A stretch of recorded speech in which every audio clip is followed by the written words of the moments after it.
Hi friends, అందరికీ నమస్తే.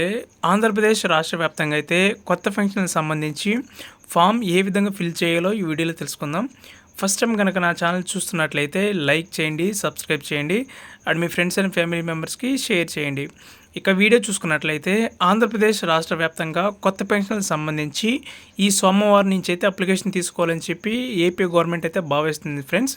So దీనికి సంబంధించి అప్లికేషన్ ఏ విధంగా ఫిల్ చేయాలో అండ్ సచివాలయంలో ఏ విధంగా సమర్పించాలో, దీనికి సంబంధించి ఏమేమి డాక్యుమెంట్స్ యాడ్ చేయాలో ఈ వీడియోలో తెలుసుకుందాం.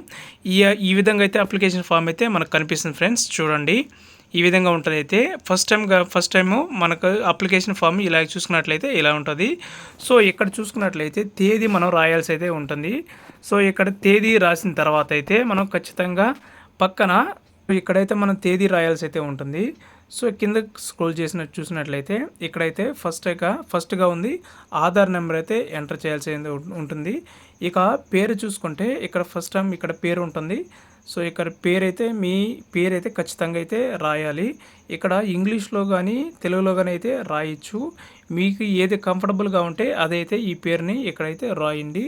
ఇక మొత్తం మీద చూసుకున్నట్లయితే తండ్రి పేరు ఇక్కడైతే రాయాలి, లేదా తండ్రి పేరు కానీ భర్త పేరు కానీ అయితే ఇక్కడైతే రాయాలి. ఇంగ్లీష్లో కానీ తెలుగులో కానీ అయితే మీరైతే రాయొచ్చు. ఇక్కడ లింగం అయితే సెలెక్ట్ చేసుకోండి, పురుషుడా స్త్రీ అయితే సెలెక్ట్ చేసుకోండి. ఇక ఆధార్ కార్డులకు సంబంధించి చూసుకున్నట్లయితే మీ వయసు అంటే ప్రతి ఆధార్ మంత్ కానీ డేట్ కానీ ఇయర్ కానీ అయితే ఇక్కడైతే రాయాల్సి అయితే ఉంటుంది. ఇక్కడ కింద చూసుకున్నట్లయితే మీ కులము ఏ కులము, ఎస్సీనా, ఎస్టీనా, ఓబీసీనా, బీసీనా, సో ఇలా మీకు ఏ కులం అయితే ఆ కులం ఇక్కడైతే రాయాలి. ఇక్కడ చూసుకున్నట్లయితే మతం, ఇక్కడ మీ మతం అయితే రాయాల్సి అయితే ఉంటుంది.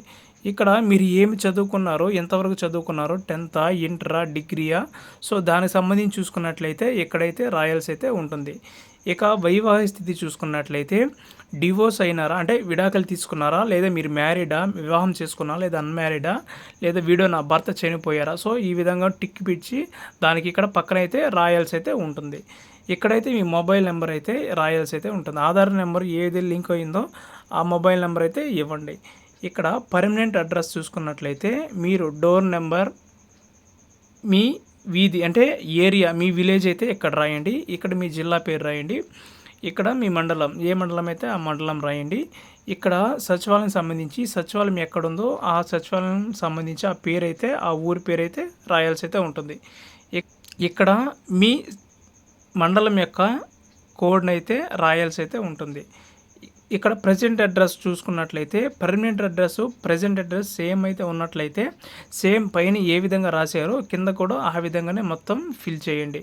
ఒకవేళ వేరుగా ఉంటే కింద ప్రస్తుతం అడ్రస్ అయితే మార్చి అయితే రాయాల్సి అయితే ఉంటుంది.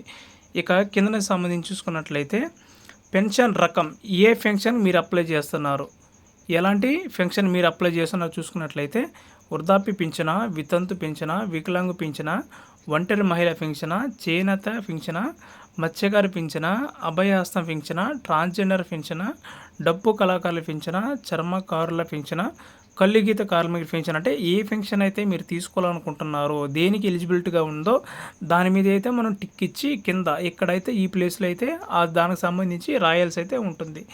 ఇక వికలాంగులకు సంబంధించి ఒక ఐడి ఉంటుంది. సో ఐడి నెంబర్ అయితే ఇక్కడైతే రాయాల్సి అయితే ఉంటుంది. సో దీనికి సంబంధించి చూసుకున్నట్లే ఈ వాలంటీర్ సంబంధించి ఇవి ఉన్నాయి కదా, సో వీటినైతే ఖచ్చితంగా ఎడిట్ చేశారు. అంటే వాలంటీర్ సంబంధించి ప్రజెంట్ ఏమో డెసిషన్ తీసుకోలేదు కాబట్టి సో దీనికి సంబంధించి అయితే వాలంటీర్కి సంబంధించి ఈ బాక్స్ అనేది తీసేయడం జరుగుతుంది. సో ఇక్కడైతే మీ పంచాయతీ పేరు అయితే రాయాల్సి అయితే ఉంటుంది. ఇక్కడ ఇన్కమ్ సర్టిఫికేట్ నెంబర్ అంటే దీనికి అప్లై చేయాలంటే ఇన్కమ్ సర్టిఫికేట్ ఖచ్చితంగా అయితే ఉండాలి.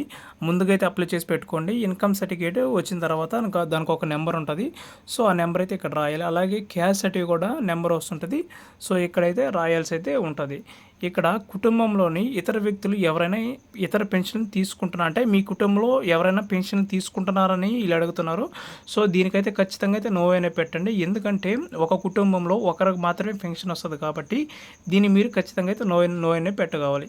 సో ఇది కింద చూసుకున్నట్లయితే ఆధార్ కార్డులోని పేరు కానీ, లింగము కానీ, పుట్టిన తేదీ కానీ మార్పులు ఏమైనా చేశారని చెప్పి ఇక్కడైతే అడుగుతున్నారు. లేదు, ఎలాంటి మార్పులు చేయలేదని చెప్పి ఇక్కడైతే మనం రాయాల్సి అయితే ఉంటుంది. సో దీనికి సంబంధించి కింద మీ విధేయురాలు అంటే మీ సంతకం, మీరు కరెక్ట్గా సంతకం అయితే ఇక్కడైతే పెట్టాల్సి అయితే ఈ ప్లేస్లో అయితే మీ సైన్ చేయాల్సి అయితే ఉంటుంది. సో దీనికి సంబంధించి ఏమేమి డాక్యుమెంట్స్ కావాలో కింద అయితే జాగ్రత్తగా ఇచ్చినారు చూడండి. ఆధార్ జెరాక్స్ అయితే ఇవ్వాలి, అలాగే క్యాస్ట్ సర్టిఫికేట్ అయితే ఇవ్వాలి. ఆధార్ అప్డేట్ హిస్టరీ జెరాక్స్ అయితే అక్కడైతే మన మామూలుగా అప్లై చేస్తారు కదా, అక్కడైతే ఉంటుంది, వాళ్ళే ఇస్తారు. అలాగే ఇన్సూరెన్స్ సర్టిఫికేట్ కూడా అయితే అప్లై చేయాల్సి, దానికి యాడ్ చేయాల్సి అయితే ఉంటుంది. రైస్ కార్డ్ జెరాక్స్ అయితే యాడ్ చేయాలి. పెన్షన్ రకాన్ని బట్టి సంబంధించే పత్రం, అంటే దీనికి సంబంధించి ఏంటంటే ఇప్పుడు విడో అంటే భర్త చనిపోయిన తర్వాత పెన్షన్ తీసుకున్న అయితే భర్త యొక్క డెత్ సర్టిఫికేట్ ఫామ్ అయితే ఇక్కడ చేయాలి. అలాగే వృద్ధాప్య పింఛన్ అయితే ఆధార్ కార్డు కానీ ఓటర్ ఐడి కానీ అయితే యాడ్ చేయాల్సి ఉంటుంది. అలాగే మీ వికలాంగుల పెన్షన్ అయితే దానికి సంబంధించి ఐడి ఉంటుంది. సో ఐడి జెరాక్స్ని అయితే ఇందులో అయితే మనం ఇవ్వాల్సి అయితే ఉంటుంది. అలాగే గడిచిన 6 నెలల కరెంటు బిల్ అయితే జెరాక్స్ని అయితే ఇందులో యాడ్ చేయాల్సి అయితే ఉంటుంది. సో ఇలా అయిపోయిన తర్వాత మామూలుగా మొత్తం తీసుకెళ్ళి సచివాలయంలో ఇస్తే మటుకు వాళ్ళైతే చేసి మీకు 45 రోజుల్లో వితిన్ 45 రోజుల్లో అయితే ఈ పెన్షన్ సంబంధించి అప్డేట్ అయితే మీకు వస్తుంది. ఈ జనవరి నుంచి అయితే వాళ్ళు కొత్త పెన్షన్ ఇవ్వడానికి ఏపీ గవర్నమెంట్ అయితే భావిస్తుంది. ఇక్కడ మీ చిన్న ఒక ఫోటో అయితే పాస్పోర్ట్ అయితే ఇక్కడ అంటించాల్సి అయితే ఉంటుంది. సో దీనికి సంబంధించి అప్లికేషన్ ఫామ్ ఏ విధంగా ఫిల్ చేయాలో మనం ఇప్పుడు తెలుసుకున్నాం. సో ఈ నెక్స్ట్ సోమవారం నుంచి అయితే ఇవి అప్లికేషన్ స్టార్ట్ అవుతుంది అని చెప్పి మనకైతే ఒక ఇన్ఫర్మేషన్ రావడం జరిగింది ఫ్రెండ్స్. సో ఎవరికెవరికి అప్లికేషన్స్ ఏ విధంగా ఫిల్ చేయాలో ఈ వీడియోలో తెలుసుకొని జాగ్రత్తగా 1-2 సార్లు పరిశీలించి ఈ అప్లికేషన్ ఫిల్ అయితే చేయాల్సి అయితే ఉంటుంది. సో మీ కుటుంబంలో ఎవరికైనా పెన్షన్ వస్తుంది అంటే ఇది ఇలాంటి పెన్షన్ అయితే అప్లై అయితే చేయవద్దు. ఎందుకంటే కుటుంబంలో ఒకరికి మాత్రమే పెన్షన్ అయితే ఇస్తుంది ఏపీ గవర్నమెంట్. సో ఇంకెవరన్నా నా వీడియోలు కానీ చూస్తున్నట్లయితే లైక్ చేయండి. ఇలాంటి information me friends and family మెంబర్స్కి షేర్ చేయండి. ఎందుకంటే ఇలాంటి ఇన్ఫర్మేషన్ మీతో పాటు వాళ్ళు కూడా తెలుసుకుంటారు. సో ఫస్ట్ టైం కనుక నా ఛానల్ చూస్తున్నట్లయితే లైక్ చేయండి, సబ్స్క్రైబ్ చేయండి. గవర్నమెంట్ నుంచి వచ్చే ఏ చిన్న అప్డేట్ అయినా మిస్ అవ్వకుండా ఉండాలంటే నా ఛానల్ని ఖచ్చితంగా లైక్ చేయండి, సబ్స్క్రైబ్ చేయండి. పక్కనే ఉన్న గంట సింబల్ని అయితే ఆన్లో అయితే పెట్టుకోండి. ఎందుకంటే నేను పెట్టే ప్రతి వీడియో మీకైతే నోటిఫికేషన్ రూపంలో వస్తుంది. సో దాని ద్వారా మీరు అయితే ఇన్ఫర్మేషన్ అయితే తెలుసుకుంటారు. Thank you for watching.